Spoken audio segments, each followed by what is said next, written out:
ഒരാടിനൊരു കാളന്റെ വില കൊടുക്കേണ്ടി വരിക, ഒരു കാളക്കൊരു ആനന്റെ വില കൊടുക്കേണ്ടി വരിക. മനുഷ്യന്മാരുടെ കുടുക്കന്നെ. നിനക്ക് കടണ്ട് നെത്തി അത് ഉദയത്തിന് എൻ്റെ ആളെ ബുദ്ധിമുട്ടിച്ചിട്ടാണോ വേണ്ടത്? ഇതെന്തിനെ കൊണ്ടുപോകണമെന്ന് ചോദിച്ചാൽ എന്തിനാ ഇത് കൊണ്ടുപോകണം? എന്തിനാണ് ഈ മനുഷ്യത് കൊണ്ടുപോകണത്? പറ, ഇത് എന്തിനാ കൊണ്ടുപോകണത്? എൻ്റെ ബാപ്പയായ സയ്യിദ് ഇബ്രാഹിം നബിയുടെ ആ ഒരു കർമ്മത്തിൻ്റെ ഓർമ്മയല്ലേ? പരിശുദ്ധ ഖുർആൻ പറഞ്ഞൊരു ഓർമ്മയല്ലേ? എത്ര സ്ഥലത്താണ് സംഭവം ഖുർആൻ പറഞ്ഞത്? എത്ര ഹജ്ജിൽ പറഞ്ഞിട്ടില്ലേ ഉലുഹിയത്തിനെ പറ്റി? സാഫാത്തിൽ പറഞ്ഞു. എവിടെയൊക്കെ ഖുർആൻ അത് പറയാത്തത്? അവിടെ അങ്ങനത്തെ ഒരു കർമ്മത്തിന് പരിധി വിട്ട് വില കൂട്ടുക. ദീന് ഓർമ്മയാണ്, എല്ലാം ഓർമ്മയാണ്. സയ്യിദ്ന ഇബ്രാഹിം, ഇബ്രാഹിമി സ്വലാത്ത് തന്നെ വേണം നിസ്കാരത്തിൽ. എന്തുകൊണ്ട്? അതിന് ഓർമ്മയാണ്. ആരുടെ ഓർമ്മയാണ്? സയ്യിദ് ഇബ്രാഹിമിനെ. അപ്പൊ നമ്മൾ ഈ നിസ്കാരം നിലനിർത്തിയത് ആരാ? ഉമ്മത്ത് മുഹമ്മദ് സല്ലല്ലാഹു അലൈഹി വസല്ലം. അപ്പൊ നമ്മളെ നിസ്കാരത്തിൽ എന്ത് കയറി? ഇബ്രാഹിമി സ്വലാത്ത്. വേറെ ഏത് സ്വലാത്ത് പറ്റില്ല? എന്തെന്നെ വേണം? പറ, എന്ത് തന്നെ വേണം? ഇബ്രാഹിമി സ്വലാത്ത് തന്നെ വേണം. എന്തുകൊണ്ട്? അത് ഓർമ്മയാണ്. ആരുടെ? ഇബ്രാഹിം നബിയുടെ. എന്താ ഓർമ്മക്ക് അടിസ്ഥാന കാരണം? ഇന്ദ ബൈതിക്കൽ മുഹറം റബ്ബനാ ലിയുഖീമുസ്സലാഹ്. നിസ്കാരം നിലനിർത്താൻ വേണ്ടി അമിതമായി വില കയറ്റാൻ നല്ലൊരു കാര്യമാണ് ആരും വിചാരിക്കരുത്. നല്ല കാര്യമല്ല. ആരാണ് ഈ വില കയറ്റുന്നത്? ഈ മാപ്പിളാര്. ഉരുവിന് അമിതമായ വില. അതായത് മിനിഞ്ഞാന്ന് എന്നോട് ഒരാളൊരു ഉരുവിന്റെ വില, ഒരു സാധാരണ ഉരു, അതിന് കിലോ കൂട്ടി നോക്കുമ്പോൾ അവർ പറഞ്ഞ വില കൂട്ടി നോക്കുമ്പോൾ ഏകദേശം 600 രൂപ വരും ഒരു കിലോ ഇറച്ചിക്ക്. ഈ ഭൂഗോളത്തിന് മുകളിലുണ്ടോ ഒരു കിലോ കാള ഇറച്ചിക്ക്? കാള ഇറച്ചിക്ക് 600 രൂപ.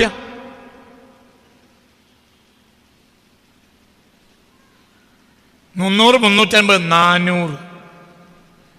ഇനി അങ്ങനെ നിങ്ങൾ പോറ്റിയതാണെങ്കിൽ 450, 600 രൂപ ഒരു കിലോ ഇറച്ചിക്ക് അവിടേക്ക് എത്തും. ഇത് ഇപ്പോൾ നടക്കുന്ന ഒരു തനി ചതിയാണ്. അവരെ റിങ്ങാവുക, എവിടെയും വില. നിങ്ങൾക്ക് കട ഉണ്ടെങ്കിൽ അത് ഇങ്ങനെയാണോ വീട്ടുണ്ട്? ഉദയത്തിന് പരിധി വിട്ട് വില കൂട്ടിയിട്ട് ഓരോ പറഞ്ഞ കാരണം എന്താ? നമുക്ക് കുറച്ച് കട ഉണ്ട്, അത് വീട്ടാൻ വേണ്ടി കാത്തു തീർക്കാണ്. അതിനിപ്പോൾ ഉദയത്തിന് വില കൂട്ടാൻ വേണ്ടത് അള്ളാഹു ഇഷ്ടപ്പെടാത്തൊരു കാര്യം. നിങ്ങൾ അത്തരം കടം അടുത്ത പോലെ പിന്നെ ഉണ്ടാവും. ഈ ജാതി കുരുത്തൊക്കെ കാട്ടിയാൽ അതിനൊരു ന്യായമല്ലേ? സാധാരണ ഒരുവിനെ ഇന്ന് വാങ്ങാൻ കഴിയില്ല. പരിധി വിട്ട് വില കൂട്ടുക. പരിധി വിട്ട് റിങ്ങാണ് ഇവിടെ മലബാറിൽ ഇപ്പോൾ റിങ് നടക്കുക. പരിധി വിട്ട് വില കൂട്ടുക. കാരണം ഇവർക്ക് അറിയാം എന്ത്? അത് അറക്കുന്ന ആൾക്കത് അറക്കാതിരിക്കാൻ കഴിയൂല. അപ്പൊ അത് ചെയ്യണമല്ലോ. അപ്പൊ അതിന് മനസ്സിലാക്കിയിട്ട് ഇങ്ങനെ ബുദ്ധിമുട്ടിക്കുക. ഒരാടിനൊരു കാളന്റെ വില കൊടുക്കേണ്ടി വരിക, ഒരു കാളക്കൊരു ആനന്റെ വില കൊടുക്കേണ്ടി വരിക. മനുഷ്യന്മാരുടെ കുടുക്കന്നെ. നിനക്ക് കടണ്ട് നെത്തി അത് ഉദയത്തിന് എൻ്റെ ആളെ ബുദ്ധിമുട്ടിച്ചിട്ടാണോ വേണ്ടത്? ഇതെന്തിനെ കൊണ്ടുപോകണമെന്ന് ചോദിച്ചാൽ എന്തിനാ ഇത് കൊണ്ടുപോകണം? എന്തിനാണ് ഈ മനുഷ്യത് കൊണ്ടുപോകണത്? പറ, ഇത് എന്തിനാ കൊണ്ടുപോകണത്? എൻ്റെ ബാപ്പയായ സയ്യിദ് ഇബ്രാഹിം നബിയുടെ ആ ഒരു കർമ്മത്തിൻ്റെ ഓർമ്മയല്ലേ? പരിശുദ്ധ ഖുർആൻ പറഞ്ഞൊരു ഓർമ്മയല്ലേ? എത്ര സ്ഥലത്താണ് സംഭവം ഖുർആൻ പറഞ്ഞത്? എത്ര ഹജ്ജിൽ പറഞ്ഞിട്ടില്ലേ ഉലുഹിയത്തിനെ പറ്റി? സാഫാത്തിൽ പറഞ്ഞു. എവിടെയൊക്കെ ഖുർആൻ അത് പറയാത്തത്? അവിടെ അങ്ങനത്തെ ഒരു കർമ്മത്തിന് പരിധി വിട്ട് വില കൂട്ടുക.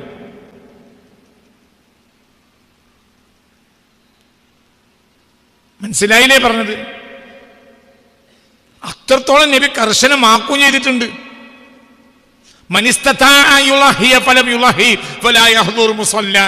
ഒരു ഹദീസ്.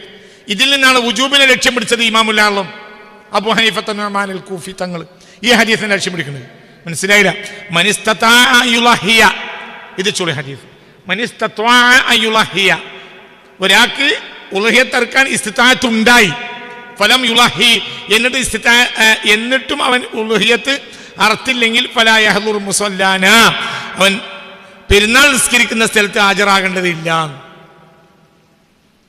നിസ്കാരത്തിന് വരെ റസൂലുള്ളാഹി അങ്ങനെ പറഞ്ഞു. പിന്നെ പെരുന്നാൾ നിസ്കരിക്കാണ്ട് വരണ്ടാന്ന്.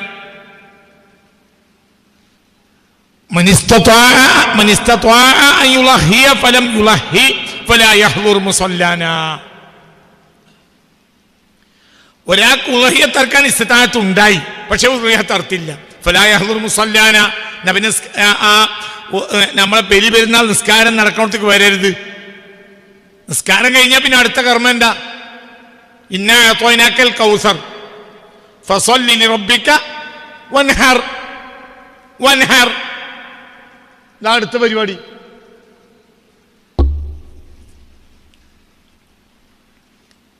പരിധി വിട്ടങ്ങോട്ട് വില കൂട്ടിയ മനുഷ്യന്മാർക്ക്. എന്നിട്ട് ന്യായം പറയാ, മകളെ കെട്ടിച്ച കടയുണ്ട്, പെരണ്ടാക്കിയ കടയുണ്ട്, അതുകൊണ്ടാണ് നമ്മൾ ഇതിനെ വാങ്ങി പോറ്റിയത്. ആയിക്കോട്ടെ, എന്നാലും അതിന് വാങ്ങിയ അക്കാലത്തെ വിലയില്ലല്ലോ ഇപ്പോൾ കിട്ടുന്നത്.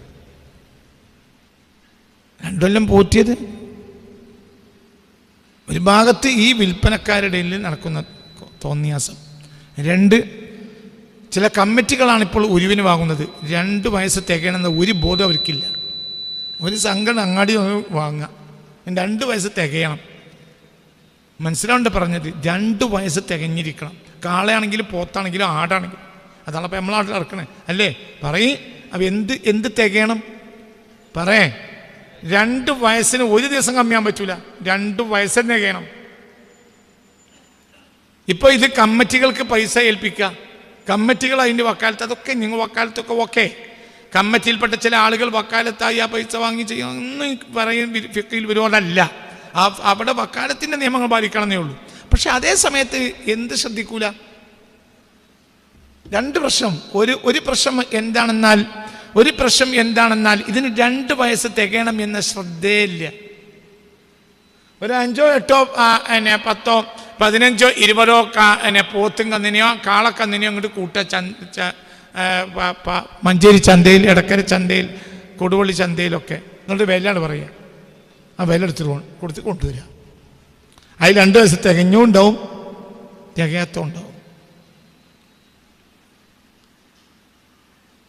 വയസ്സ് തികഞ്ഞതിന് അതിൻ്റെ അടയാളമുണ്ട്. ആ അടയാളം വായിലേക്ക് കൈയിട്ടിട്ട് അതിൻ്റെ അടയാളം അറിയുന്നവർ പിടിച്ചു നോക്കിയാൽ അറിയും. 1 വയസ്സ് തികഞ്ഞാൽ 1 പല്ല് പറയും, 2 വയസ്സ് തികഞ്ഞാൽ 2 പല്ല് പറയും. അത് വായിലേക്ക് ഇങ്ങനെ കൈയിട്ട് നോക്കുക ചെയ്യുക. കന്നിനെ അറിയുന്നവർക്ക് അറിയും.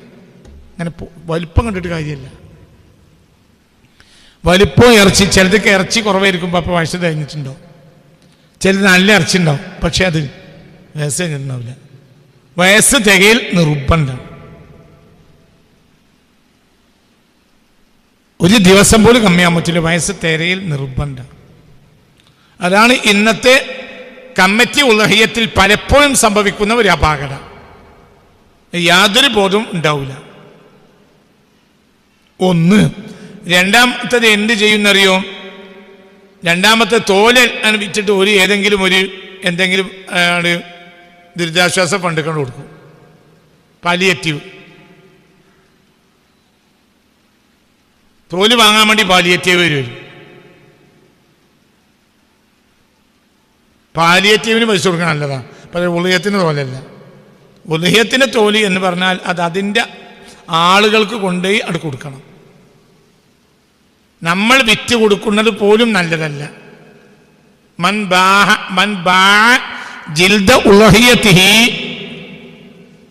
ഫലാ ഉളഹിയത ലഹു. ഹദീസ് മുസ്തഫ നബി പറഞ്ഞു, മൻ ബാഅ ജിൽദ ഉളഹിയതിഹി ഫലാ ഉളഹിയത ലഹു. മുസ്തഫ നബിന്റെ ഹദീസ് സല്ലല്ലാഹു അലൈഹി വസല്ലം.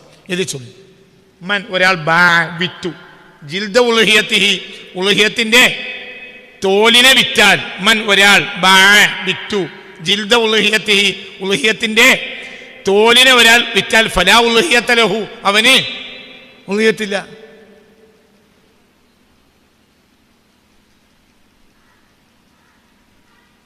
ഒരു നിയമല്ലേ?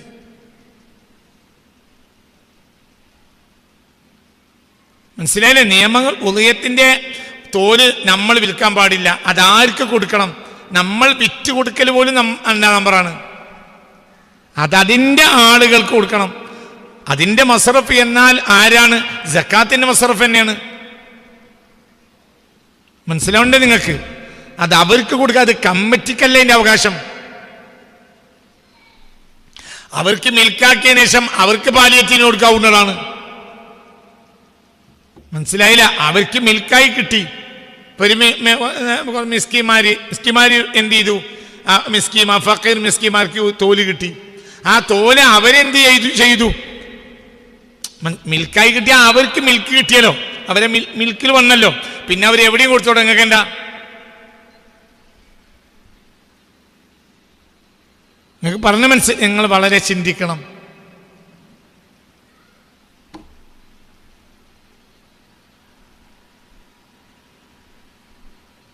ബഹുമാനപ്പെട്ട വക്കീൽ മുസ്ലിയാർ അല്ലാഹു തആല അവരുടെ ദർജയേറ്റി കൊടുക്കട്ടെ. ഞാൻ ഓതിയിരുന്ന കാലത്ത് പെരുന്നാൾ കഴിഞ്ഞിട്ട് ഉസ്താദ് ദർസ് തുടങ്ങാൻ വേണ്ടി വന്നു. ഓക്കെ, ഉസ്താദ് വന്നു. പള്ളിൻ്റെ മുറ്റത്ത് തോൽ ഉണക്കാൻ വെച്ചിട്ടുണ്ട്. എന്താന്ന് ചോദിച്ചു. ആ പറഞ്ഞത് ഉളുഹിയത്തിന് തോൽ, നഗാര. അക്കാലത്ത് നഗാരം ഉണ്ടാവും. നഗാരാണ് മനസ്സിലായോ? നഗാരാണോ? മനസ്സിലായില്ലേ? നഗാര എന്താണ് പഠിച്ചോനെ? നിങ്ങൾക്ക് മനസ്സിലായില്ലേ? നഗാര മനസ്സിലാകാതിരിക്കണം എങ്ങനെ? നഗാര മനസ്സിലാകാത്ത, നഗാര മനസ്സിലായവരെന്ന് കൈവക്കി. 1 2 3 അല്ലേ? നമുക്കൊക്കെ നഗാര അറിയാം. നഗാര എന്നാൽ പഴയ കാലത്ത് ബാങ്ക് കൊടുക്കുന്ന മുമ്പ് എന്ത് ചെയ്യും? ഒരു അടിക്കും. അതിനുള്ള നഗാര അറിയാം. ചെണ്ടല്ല, നഗാര വേറെയാണ്. വലിയ പനംകുറ്റി, വലിയ പഴയ പനംകുറ്റി തുരന്നിട്ട് ആ പനംകുറ്റിൻ്റെ അടിഭാഗത്തുനിന്ന് ചെറിയൊരു ഓട്ടുണ്ടാക്കും കാറ്റ് പോകാൻ. പിന്നെ എന്ത് ചെയ്യുന്നു വെച്ചെങ്കിൽ പിന്നെ തോലങ്ങോട്ട് കെട്ടും. അക്കാലത്ത് ഈ തോല് കെട്ടുന്നൊക്കെ ഇതിൻ്റെ കെട്ടുകാരുണ്ടായിരുന്നു. ഊറക്കിട്ട് അത് ഇങ്ങോട്ട് വെളിച്ചാക്കിയിട്ട് വൃത്തിയാക്കിയിട്ട് കിട്ടുക. കുറേ കാലം കഴിയുമ്പോൾ ഇത് പൊളിയും. അപ്പോൾ ഒരിക്കൽ ദർസ് നടത്താൻ വേണ്ടി ലീവ് കഴിഞ്ഞ് തിരിച്ചു വരുമ്പോൾ പള്ളീനെ മുറ്റത്ത് ഉണക്കാനിട്ടിട്ടുണ്ട് തോല്. അതെന്താണെന്ന് ചോദിച്ചു. ഉദയത്തിൻ്റെ തോലാണ്. അപ്പോൾ പറഞ്ഞു, ഇത് അതിൻ്റെ അവകാശികൾക്ക് കൊടുക്കാതെ ദർസ് തുടങ്ങൂലാറും. എൻ്റെ അവകാശികൾക്ക് കൊടുത്താൽ ദർസ് ഇവിടെ തുടങ്ങൂലാറും.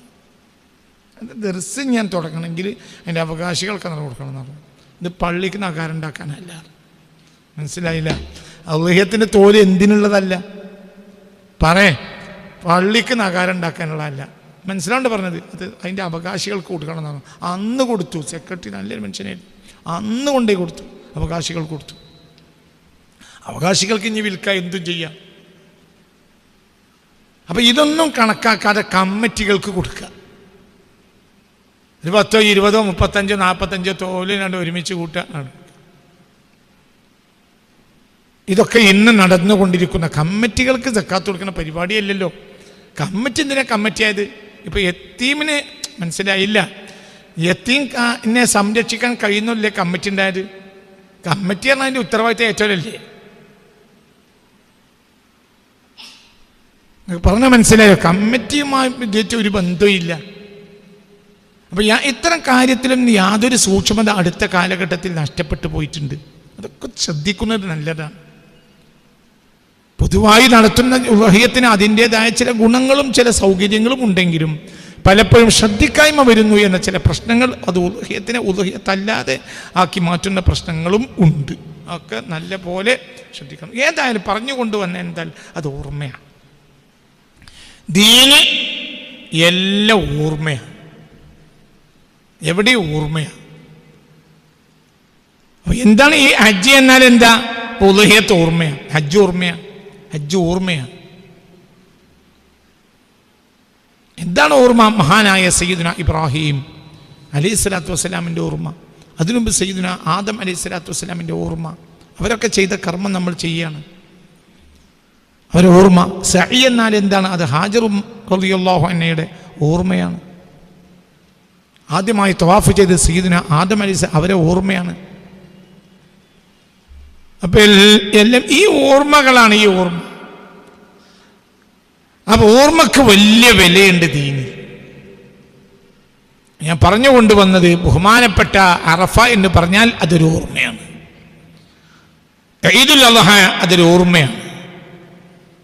പിന്നെ അയ്യാമത്തെ ശരീക്ക് അത് ഓർമ്മയാണ്. അയ്യാമത്തെ ശരീക്ക് അതൊരു ഓർമ്മയാണ്. അതോടുകൂടെ ഹജ്ജ് കഴിഞ്ഞു. അത് ഓർമ്മയാണ്. പഴയകാലത്തെ ആളുകൾ മനസ്സിലായില്ലേ? അത് അനുഷ്ഠിച്ചു പോരുന്നു. ആ ഓർമ്മയാണ്. ലൈലത്തുൽ ഖദ്ർ അതൊരു ഓർമ്മയാണ്. എല്ലാം ഓർമ്മയാണ്. അപ്പോൾ മുൻഗാമികളായ സുലഹാക്കളുടെ ഓർമ്മയിൽ അധിഷ്ഠിതമാണ് ദീൻ. അതാണ് നമ്മൾ മനസ്സിലാക്കേണ്ടത്. അപ്പൊ മുൻഗാമികൾക്കും വിലയുണ്ട്, അവരുടെ കർമ്മങ്ങൾക്കും വിലയുണ്ട്. ഒരു കർമ്മത്തെ അതിന്റെ ഓർമ്മക്ക് വേണ്ടി ജനങ്ങളിൽ ഉപേക്ഷിച്ചു. മനസ്സിലായില്ല? പിൽക്കാല ജനങ്ങൾക്ക് അള്ളാഹു തആല ഒരുവിനെ ഇറക്കി കൊടുക്കുന്നുണ്ടോ? ഇല്ല. അവർ വില കൊടുത്തു വാങ്ങണം. പിൽക്കാല ജനങ്ങൾക്ക് അള്ളാഹു സുബ്ഹാന അൻസില അലൈനാ മാഇദത മിനസ്സമായി തകൂനു ഈദൻ ലിഅവ്വലിനാ വആഖിരിനാ. അള്ളാഹുവേ, ഞങ്ങൾക്ക് ആകാശത്ത് നിന്ന് ഒരു സുപ്രയെ ഇറക്കിത്താ. തകൂനു ഈദൻ ലിഅവ്വലിനാ വആഖിരിനാ. ഞങ്ങളെ തുടർന്ന് വരുന്നവർക്കെല്ലാം അതൊരു ഓർമ്മ പെരുന്നാളാകും. മനസ്സിലായില്ല? എല്ലാ കാലത്തും മേലെന്ന് സുപ്ര ഇറങ്ങുന്നുണ്ടോ? മനസ്സിലായില്ല?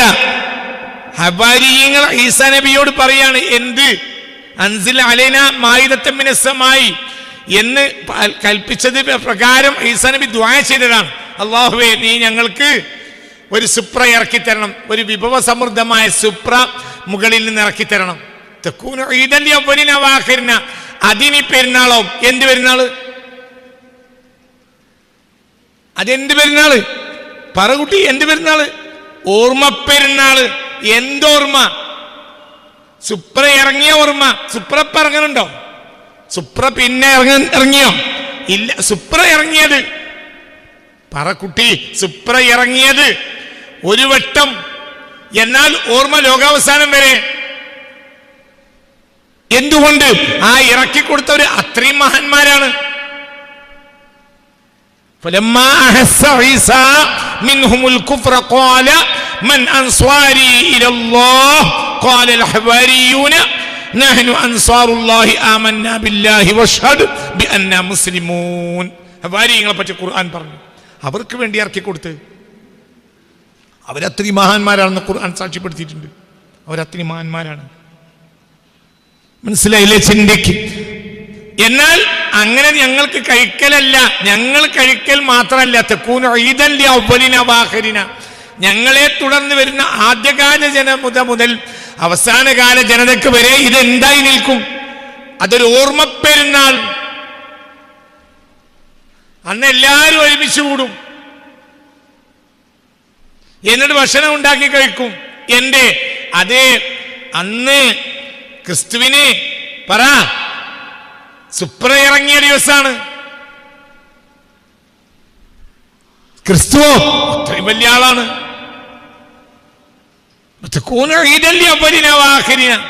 ഇവിടെയൊക്കെ നമ്മൾ പഠിക്കണം. അപ്പൊ ദീന് എന്ന് പറഞ്ഞാൽ നമ്മൾ എവിടെ പരിശോധിച്ചാലും നമുക്ക് മനസ്സിലാക്കാൻ കഴിയുന്നത് ദീന് ഓർമ്മയാണ്. എല്ലാം ഓർമ്മയാണ്. സയ്യിദുനാ ഇബ്രാഹിമി സ്വലാത്ത് തന്നെ വേണം നിസ്കാരത്തിൽ. എന്തുകൊണ്ട്? അതൊരു ഓർമ്മയാണ്. ആരുടെ ഓർമ്മയാണ്? സയ്യിദ് ഇബ്രാഹിമിനെ. എന്തുകൊണ്ട്? റബ്ബനാ ഇന്നി അസ്കൻതു മിൻ ദുർരിയതി ബിവാദിൻ ഗൈരി ദി സിറഇ ഇൻദ ബൈതികൽ മുഹറം റബ്ബനാ ലിയുഖീമുസ്സലാ. നിസ്കാരം നിലനിർത്താൻ വേണ്ടിയിട്ടാണ് അത് ചെയ്തത്. അപ്പൊ നമ്മൾ ഈ നിസ്കാരം നിലനിർത്തിയത് ആരാ? ഉമ്മത്ത് മുഹമ്മദ് സ്വല്ലല്ലാഹു അലൈഹി വസല്ലം. അപ്പൊ നമ്മളെ നിസ്കാരത്തിൽ എന്ത് കയറി? ഇബ്രാഹിമി സ്വലാത്ത്. വേറെ ഏത് സ്വലാത്ത് പറ്റില്ല. എന്തെന്നെ വേണം? പറ, എന്ത് തന്നെ വേണം? ഇബ്രാഹിമി സ്വലാത്ത് തന്നെ വേണം. എന്തുകൊണ്ട്? അത് ഓർമ്മയാണ്. ആരുടെ? ഇബ്രാഹിം നബിയുടെ. എന്താ ഓർമ്മക്ക് അടിസ്ഥാന കാരണം? ഇൻദ ബൈതികൽ മുഹറം റബ്ബനാ ലിയുഖീമുസ്സലാഹ്. നിസ്കാരം നിലനിർത്താൻ വേണ്ടി ത്യാഗം ചെയ്തു ഇബ്രാഹിം നബി.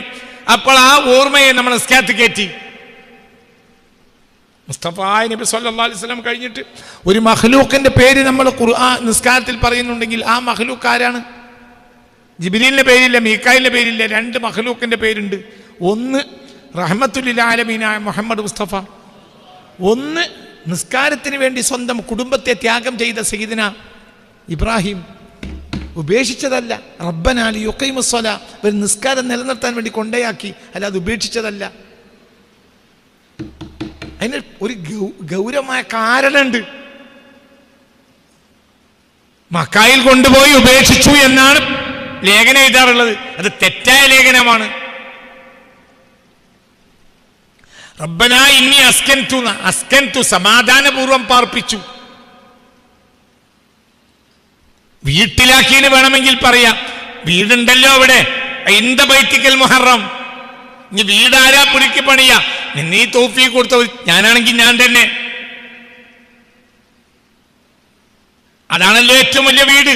അതുകൊണ്ടല്ലേ ആ വീടിന്റെ പരിസരത്തിന് ഉമ്മുൽ ഖുറ, കറിയ വീടുകൾ, മനുഷ്യവാസമുള്ള നാടിനെ കറിയാന്ന് പറയുമല്ലോ. മനുഷ്യവാസമുള്ള നാടിന്റെ പേരാണ് എന്ത്? കറിയ. മക്കയോ ഉമ്മുൽ ഖുറ. അപ്പൊ മനുഷ്യവാസമുള്ളവർക്ക് വീടുണ്ടാവും, ഒരു കറിയയിൽ താമസം ഉണ്ടാവും. താമസിക്കണമെങ്കിൽ എന്ത് വേണം? വീട് വേണം. അപ്പോൾ ആദ്യത്തെ വീട് ഉമ്മുൽ ഖുറയായി, വീടിന്റെ പരിസരം. അതാണ് മക്ക. മക്കയുടെ മറ്റൊരു പേര് ഉമ്മുൽ ഖുറ. എന്തുകൊണ്ട്? മനസ്സിലായില്ല? എന്തുകൊണ്ട്? അവിടെയാണ് ആദ്യത്തെ വീടുണ്ടായത്. മനസ്സിലാവുണ്ട് പറഞ്ഞത്? അതാണ് അത് ഉമ്മുൽ ഖുറയാകാൻ കാരണം. അപ്പൊ അവിടെ പാർപ്പിച്ചു. റബ്ബനാ ഇന്നി അസ്കൻതു, ഞാൻ പാർപ്പിച്ചു. എന്തിന്? ഇവർ തമ്മിൽ പോരുണ്ടായിട്ടാണെന്ന് ചില ലേഖകന്മാർ എഴുതും. പച്ച നോണ. ഹാജറുമ്മയും സാറാ ബീവിയും തമ്മിൽ പോരുണ്ടായതാണ് കാരണം, ചക്കുളത്തിപ്പോരാണ് എന്ന് എഴുതുന്ന വിഡ്ഢികളുണ്ട്. അതല്ല കാരണം. എന്തിനാണ് അവരെവിടെ ആക്കിയത്? മനസ്സിലായില്ലേ? ചിന്തിക്ക്. അന്ന് ലോകത്ത് 2 പ്രധാനപ്പെട്ട സ്ഥലങ്ങളാണുള്ളത്. ഒന്ന് ഏത്? ജെറൂസലേം. ഒന്നാമത്തത് മക്ക. രണ്ടാമതായി സ്ഥാനമുള്ള മൂന്നാമതുണ്ടാക്കിയത് അന്ന് ഇമാറത്തായി ഉണ്ടായിട്ടില്ല. അതിനും 1000 കണക്കിന് കൊല്ലങ്ങൾക്ക് ശേഷമാണ് എന്ത് ചെയ്തത്? തുബ്ബഅ രാജാവ് അവിടെ വീട് കെട്ടി കൊടുത്തത്, മദീന ആക്കാൻ വേണ്ടി. അക്കാലത്ത് അവിടെ വീടുമില്ല. അപ്പൊ ആകെ അന്ന് 2 വീടാണുള്ളത് അള്ളാഹ്ക്ക് വേണ്ടിയുള്ള പ്രധാന വീടുകൾ. ഒന്നെവിടെ? മക്കയിൽ, ഒന്നെവിടെ? ജെറൂസലേമിൽ. അവിടേക്ക് 2 ഭാര്യമാർ അല്ലാഹു സുബ്ഹാനഹു വ തആല ലോകത്ത് മനുഷ്യ സംസ്കാരം വന്നിട്ടുള്ള 2 പ്രദേശങ്ങളിലേക്ക് 2 മക്കളെ നിർത്തി. ജെറൂസലേമിൽ ആര്? സയ്യിദുനാ ഇസ്ഹാഖ്. മക്കയിൽ ആര്? സയ്യിദുനാ ഇസ്മായിൽ. ഇതിലാണ് ലോക സംസ്കാരങ്ങളും ചരിത്രങ്ങളും വന്നത്. നിങ്ങൾ അവസാനിപ്പിക്കാണ്, ചിന്തിക്കണം. നീട്ടി പറയൂല, അവസാനിപ്പിക്കാണ്. ലോക സംസ്കാരം 2 പ്രദേശങ്ങളിലാണ്. ഒന്ന് മക്കയിൽ, പിന്നെ അവിടെ സംസ്കാരവത്താക്കിയ 3ാമത്തെ സ്ഥലം എന്ന 2ാമത്തെ സ്ഥലം, അതാണ് മദീന. ഇത് 2നെ ഇമാറത്ത് ചെയ്തത് പുണ്യ റസൂൽ മുസ്തഫയാണ്. അതിനൊക്കെ തൗഹീദിൽ അരക്കിട്ടുറപ്പിച്ചത് പുണ്യ റസൂലാണ്.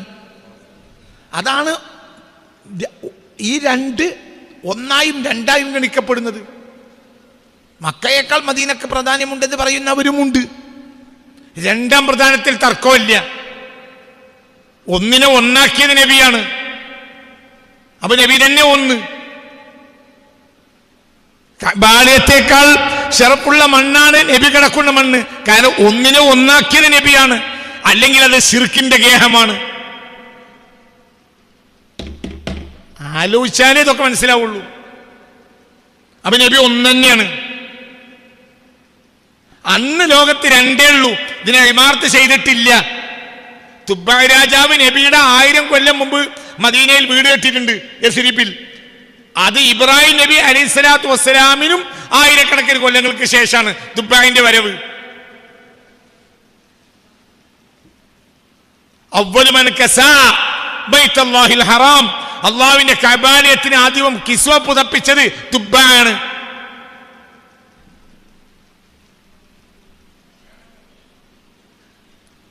അതിനും കാരണമുണ്ട്. തുബ്ബഅന് മക്കയുടെ വില അറിയില്ലായിരുന്നു. തുബ്ബഅ വലിയ പടക്കൂട്ടവുമായി യാത്ര ചെയ്യുമ്പോൾ കഅബാലയത്തിന്റെ പരിസരത്തെത്തിയപ്പോൾ കഅബാലയത്തിനെ നിന്ദിച്ചു. പിറ്റേന്ന് രാവിലെ യാത്ര തുടങ്ങുമ്പോൾ ചെവി പൊട്ടിയൊലിക്കുക, ദുർഗന്ധം സഹിക്കാൻ കഴിയ. രാജാവ് ചക്രവർത്തിയാ, തുബ്ബഅ എന്ന് പറഞ്ഞ ചക്രവർത്തിയാ. ഒരു ഉപദേശവൃന്ദുണ്ട്, അത് തന്നെ 4000 ഉണ്ട്. ഇപ്പൊ പട എത്ര ഉണ്ടാവും?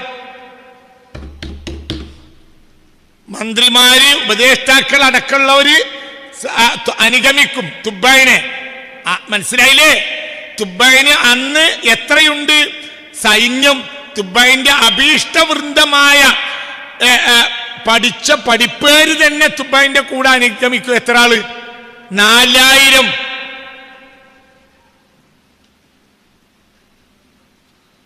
അവരിൽ ചില ആളുകൾ പറഞ്ഞു, കഅബാലയത്തെ ആക്ഷേപിച്ചതിന്റെ കുരുത്തക്കെടാണ്. പശ്ചാത്തപിച്ചാളി. ചക്രവർത്തി പശ്ചാത്തപിച്ചു. പ്രായശ്ചിത്തമായി ഉരുവിനെ അറുത്തു. നാട്ടുകാർക്കൊക്കെ ഭക്ഷണം കൊടുത്തു, മക്കാർക്ക്. അപ്പോഴത്തേന് അവിടെ ചെറിയൊരു സംസ്കാരം ഉണ്ടായിട്ടുണ്ട്. കാരണം അവിടെ സംസ്കാരം ആരെ കാലം മുതലുണ്ട്? സയ്യിദിന എന്താ വന്ന് വെറുതെ ഇരിക്കണേ, എന്തൊക്കെ ഒന്ന് പഠിച്ചാല് ആരുടെ കാലം മുതലുണ്ട്?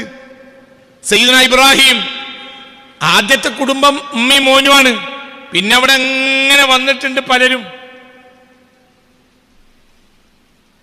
മനസ്സിലായില്ലേ? ചിന്തിക്ക്. അപ്പോ അവിടെ എല്ലാ മക്കാർക്കൊക്കെ ഭക്ഷണം കൊടുത്തു. കഅബാലയത്തിൽ കിസ്വ പതപ്പിച്ചു. രോഗം മാറി. പിന്നെ യാത്ര ചെയ്തു. എങ്ങോട്ട്? മദീനയിലേക്ക് ഭാഗത്തു. അവിടെ എത്തിയപ്പോൾ അവിടെ താമസിച്ചു.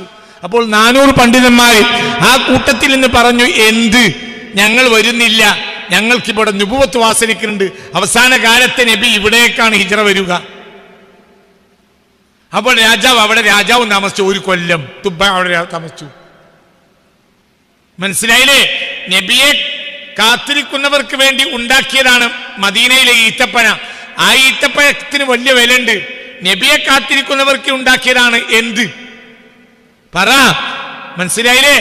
മദീന, ചിലർ പറയല്ലേ മദീനത്തേക്കാണോ ഈത്തപ്പഴം കയറ്റണ്? മദീനത്തെ ഈത്തപ്പഴത്തിന് അസിലുണ്ട്. എന്തേ? അത് മുസ്തഫ നബി സല്ലല്ലാഹു അലൈഹി വസല്ലമയെ കാത്തിരിക്കുന്നവർക്ക് വേണ്ടി ഭക്ഷണം കഴിക്കാൻ ഉണ്ടാക്കിയതാണ് മദീനത്തെ ഈത്തപ്പഴം. ആരാ അതിന്റെ അസിൽ കുരു കുഴിച്ചിട്ടത്? തുബ്ബ രാജാവ് കത്തും കൊടുത്തു. അത് കഴിഞ്ഞിട്ട് 1000 കൊല്ലം കഴിഞ്ഞ മുസ്തഫ നബി ജനിക്കണത്. അതിന്റെ 1500 കൊല്ലം മുമ്പാണ് ഇബ്രാഹിം നബി. അപ്പൊ ഇബ്രാഹിം നബിയുടെ കാലത്ത് ഈ 3-ാം സ്ഥലം എന്ന 1-ാം സ്ഥലം ഒരു 2-ാം സ്ഥലം ഇല്ല. എന്തേ ഉള്ളൂ? 2 ഉള്ളൂ. എവിടെയും പറ. എവിടെയും മക്കയും ജെറൂസലേമും. ആ മക്കയിൽ നിന്നും ജെറൂസലേമിൽ നിന്നുമായി അല്ലാഹു തആല ഉള്ള സംസ്കാരത്തിന് മുഴുവനും ഒരു വെളിച്ചം അല്ലാഹു കൊടുത്തു. അതാണ് മദീന. മക്കന്നെ മദീന. ഒരു നിലക്ക് ജെറൂസലേമികൾക്ക് എന്തു വാജിബുമായി? ഈ ആളെ അംഗീകരിച്ചില്ലെങ്കിലോ പുറത്തു പോകും. ലം യകുനിൽ ലദീന കഫറു മിൻ അഹ്ലിൽ കിതാബി വൽ മുശ്രിക്കീൻ. അഹ്ലുൽ കിതാബിന്റെ സ്റ്റേഷൻ ഏതാ? എവിടുന്ന് ഞങ്ങൾ വരുന്നത്? അഹ്ലുൽ കിതാബിന്റെ സ്റ്റേഷൻ ഏതാ? ജെറൂസലേം. ജെറൂസലേം എന്തിൽ ലയിക്കണം? മക്കയിൽ ലയിക്കണം. അതാണ് മദീന.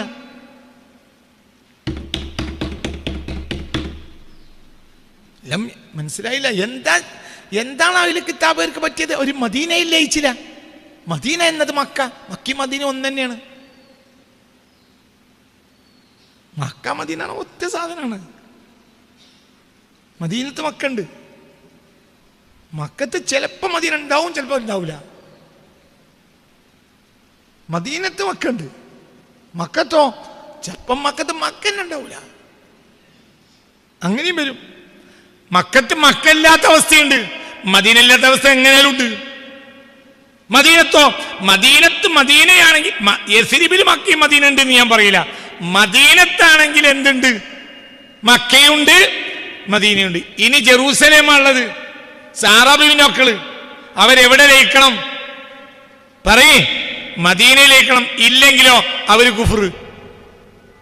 അവർ ലയിച്ച കുറെ ആളുകൾ ലം യകുനിൽ ലദീന കഫറു മിൻ അഹ്ലിൽ കിതാബി വൽ മുശ്രികീന മുൻഫക്കീന ഹത്താ തഅതിയഹുൽ ബയ്യിന റസൂലുൻ മിനല്ലാഹി യത്ലൂ സുഹഫൻ മുതഹറ ഫീഹാ കുതുബുൻ ഖയ്യിമ വമാ തഫറഖൽ ലദീന ഊതുൽ കിതാബ ഇല്ലാ മിൻ ബഅദി മാ ജാഅതുഹുൽ ബയ്യിന വമാ ഉമിറു ഇല്ലാ ലിയഅബ്ദുല്ലാഹ മുഖ്ലിസീന ലഹുദ്ദീൻ.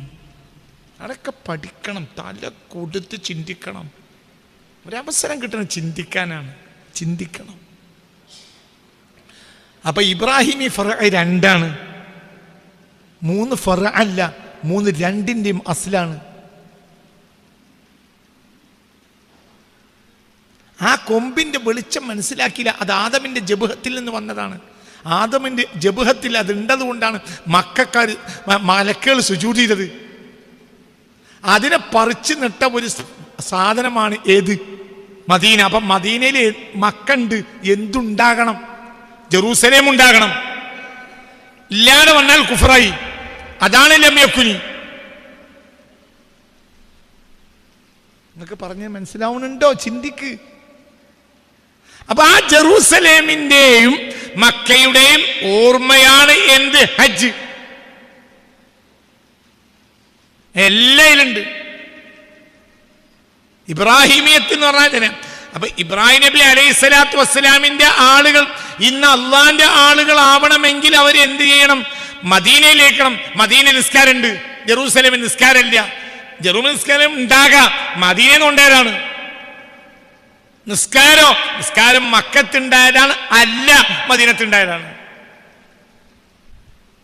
ഇനി ജെറൂസലേമിലൊക്കെ ഉണ്ടാകാം. ജെറൂസലേമിൽ ഇബ്രാഹിമിയത്ത് ഉണ്ടാകണമെങ്കിൽ അവിടെ ഇബ്രാഹിമി സ്വലാത്തുള്ള നിസ്കാരം നടക്കണം. അത് ആരിൽ നിന്ന് വന്നു? മദീനയിൽ നിന്ന് വന്നു. അതിന്റെ ഓർമ്മയാണ് ഈ കാണുന്നൊക്കെ. അതുകൊണ്ട് നമ്മളെ നിസ്കാരത്തിൽ ആരെ കയറ്റണം? അതിൽ മക്കയുണ്ട്, അതിൽ ജെറൂസലേമുണ്ട്, അതിൽ മദീനയുണ്ട്. എന്തില്? ഈ ഇബ്രാഹിമി സ്വലാത്തിലുണ്ട്.